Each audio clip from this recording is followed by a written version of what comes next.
it's almost like you're restrained. Like you cannot really fully develop your skills and like what you're capable of because you still have to do your job. At the end of the day, you don't have that time to, oh, let me study something else.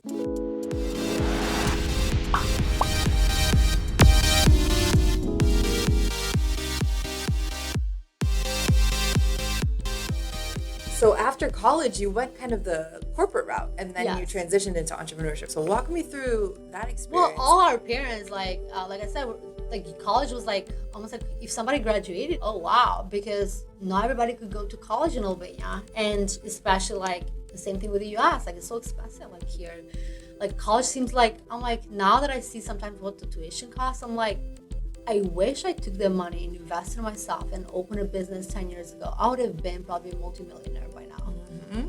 But because I did what my parents taught me, what my society taught me, like, oh, like you have to go to college, go to corporate and just, work like 8 to 5 and work extra hours without getting paid and never see your kids grow. And that's what I thought. And trust me, I love my job. I mean, there's no job that is happy because you're overwhelmed, you're stressed. I mean, it's a job at the end of the day.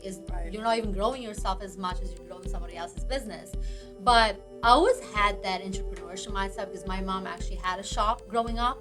And that was actually one of the reasons that I didn't want to start a business because I would see how stressful she was all the time. And she'd bring business home and just talk about business all day. And I'm like, oh my God, I never want to be an entrepreneur in my life.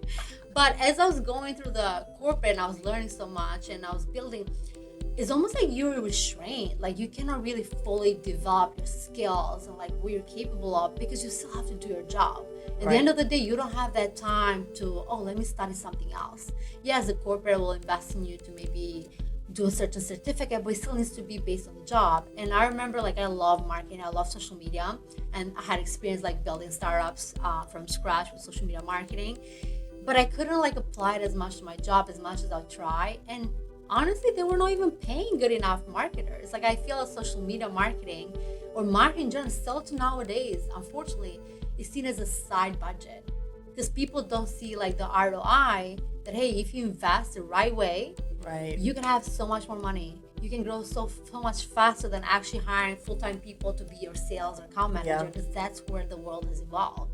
Like telemarketers or call pitching is not working as much as it used to be like 10 or 20 years ago because everybody's doing it.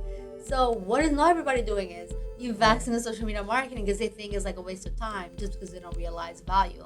And that's where I kind of like, I'm like, you know what, I don't see my kids grow. I'm like, basing my promotion or my raise, my skills are dependent on what somebody tells me that if they have the budget or no. Or I have to wait. And sometimes not every company has a good career path. Like you grow and there's like nothing above that because that's how the department is constructed. So it just happened a month before the pandemic. And I was on maternity leave with my second daughter. And unfortunately, they could not accommodate for me to be having more flexibility, ironically, because it happened before the pandemic. So I'm like, you know what? I couldn't do it. Like my daughter was sick at the time. I was not mentally capable to go to work because I knew I was going to miss her as well. Because I missed my first daughter's, most of her upbringing, I feel like. Either daycare raised her or my mom raised her. So I quit. Like simple as that, I quit. I never thought I quit because like I literally was ironing my clothes for the week and I give my work notice and they did what they could. Every company has their own laws, like no grudges there. I really love my job, the people I work with, but it was just not anymore what was making me happy and I quit. And at first I'm like, oh, maybe I'll just be like a few months like as a stay-home mom and then I'll start my business. And it was faster than that because I'm like you, I'm like run, like I need to be doing and developing stuff and creating stuff. So that didn't last long. After the pandemic, like maybe that was even my push on like make desserts or cooking. I need to be building stuff. So that's where I started my business. At first it was just consulting because I found like a niche. I found that most of these companies, startups, they didn't have the budget to hire an entire marketing department, or they had the budget to hire, let's say, social media marketers, video editors, but they didn't have like a special, like a director of marketing or marketing manager to help them build this team, train them the right way, and just like move forward. So I found the niche from talking to entrepreneurs, just networking, and I'm like, I'm going to do exactly that. So that's what I did. Like people would hire me per hours or project based to basically build their team from scratch. And then slowly I realized that didn't even have a team. So then I'm like, I'll start my team. So I started my marketing agency, and I'm like, okay, you can hire either me, and then whatever team you don't have, I have my team that I trust, who I manage, and basically they don't deal with anything. I do the project management, the strategy, everything.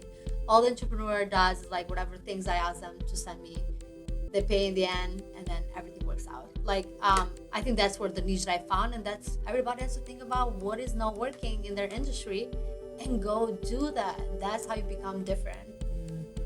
I love that. So you just like straight up quit corporate and you were like, I'm gonna start up this agency. I mean, that takes a lot, and you're a new mom. And you, Yeah, like, that's a lot. Yeah, it was a lot. But I felt like, if I don't do it now, like my husband said something to me. It's like, you have been talking about opening your business forever. He's like, now you don't have a job because you quit. And there's a goddamn pandemic. We cannot do much. You cannot probably even find a job if you want to another one. He's like, if you don't start it now, you'll never find it. Like, you'll never start your business. And I think that was my last push. And I'm like, he's right. Like, what do I have to lose? I have nothing to lose now. So I just started. And in the beginning, like, I was just starting in the beginning. So it's not that you get so many clients at once.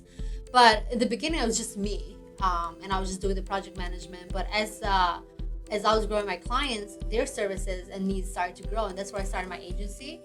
And it's not rainbow, you guys. It's hard. It's harder than working for your corporate job, because I remember at 5 o'clock, I'll close my laptop and be like, bye-bye, and go home. I didn't care if there was a fire. I mean, I'll feel bad, but I didn't care because it was not my business. Right. But when is your business? You're like, 10 o'clock, you're trying to sleep, and I'm like, oh, I should have sent that email. Oh, maybe I do it now. Or, oh, I should have done this. Or, like, you're constantly thinking about your business because it's your baby. You're, like, building that thing from scratch.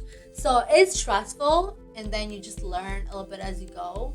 The first year was very overwhelming. I made more money in corporate, but I felt a little bit like I was going this, like, depression mode because I was never leaving the house. I'm like, why did I leave my corporate job again? Because I'm still working all the day.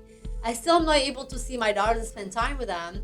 So then I kind of like dive deep in my own business structure. And I'm like, well, there's things that I don't need to be there. So why am I not hiring people to do it? Or maybe like this service that I'm offering is taking so much of my time. It's not worth it at the end of the day.